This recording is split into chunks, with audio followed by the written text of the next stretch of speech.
Hi friends, இன்றைக்கி காஞ்சிபுரம் இட்லி எப்படி செய்யலான்னு பார்க்கலாம். அதை தெலுங்குல பெருக்குடுமுன்னு சொல்லுவாங்க.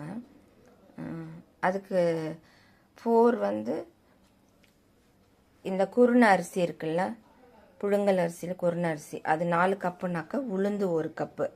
உளுந்து ஒரு 2 hours ஊற வச்சிடணும். அதுக்கப்புறமேட்டு அந்த அரிசி குருணை இதோட கலக்கி அதுக்கு தேவையான பொருட்கள்லாம் போட்டுட்டு அப்புறம் அதை நைட்டே வச்சுட்டோன்னாக்கா காலையில் ஃபர்மெண்டேஷன் ஆகிடும். ஆனோட்டி தாளிப்பு போட்டுட்டு அதுக்கப்புறம் அடுப்பில் வைக்கணும். இது நல்லா டேஸ்ட்டாக இருக்கும். எப்படி செய்யலான்னு பார்க்கலாம். இப்போ இது வாஷ் பண்ணிவிட்டு தண்ணி ஊற போட்டிருக்கேன். இது ஒரு 2 hours ஊறட்டும். அதுக்கப்புறம் இது மிக்சியில் போட்டு அரைக்கணும். உளுந்து நல்லா ஊறிடுச்சு. இப்போ அதை நைஸாக அரைச்சிக்கலாம். அதோட உப்பு,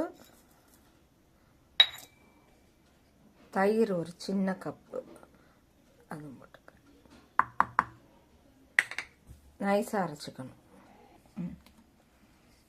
இப்போ இது அரைச்சாச்சு. இதை இதோட கொட்டணும். குருணரிசியோட கலந்து வச்சுருவோம். நைட்டு காலையில் எடுத்துட்டு தாளிப்பு வச்சுட்டு ஒரு 20 to 25 minutes அடுப்பில் வைக்கணும். இது கலந்து வச்சிடலாம். அரிசியும் உளுந்தும் நல்லா கலந்துருச்சு. மூடி வச்சிடுறேன். நாளைக்கு காலையில் பார்ப்போம். நல்லா ஃபர்மெண்டேஷன் ஆகிடுச்சு. நல்லா பொங்கி இருக்கு.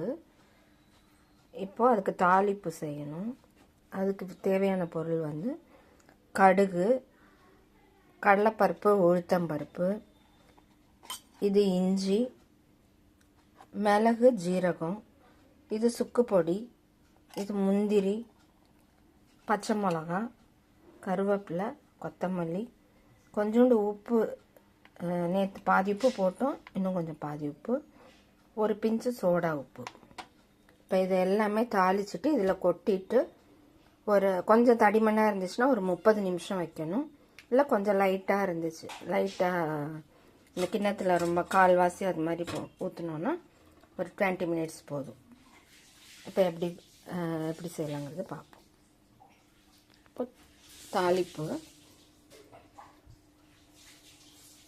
எண்ணெய் ஊற்றுறேன். எண்ணெய் ஒரு 3-4 ஸ்பூன் எண்ணெய் ஊற்றிக்கோங்க.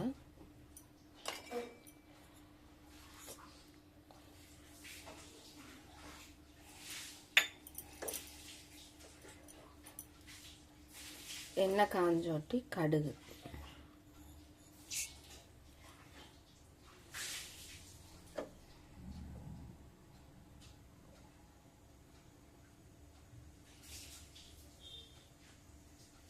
கடுகு பொரியணும்.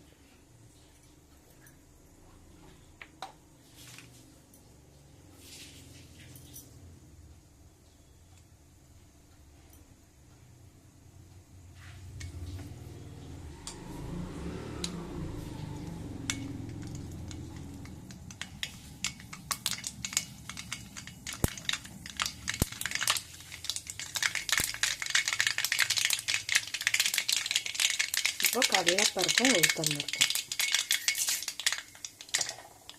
அடுத்து மிளகு, ஜீரகம், அடுத்து பச்சை மிளகா, இஞ்சி,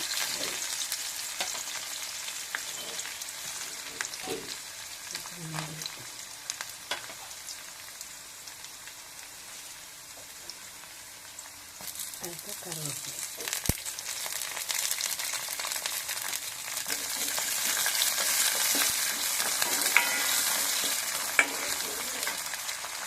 அடுத்து சுக்கு பொடி.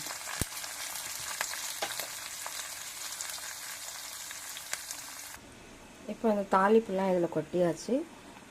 கொத்தமல்லி இதில் போட்டுடலாம். உப்பு கொஞ்சம் பத்தாது, அது கொஞ்சம் போட்டுக்கலாம். சோடா உப்பு. அவ்வளோதான். கலக்கிட்டு அடுப்பில் வைக்கணும். இப்போ இந்த தட்டில், இட்லி தட்டில் எண்ணெய் தடவிட்டு இதில் ஊற்றிக்கணும்.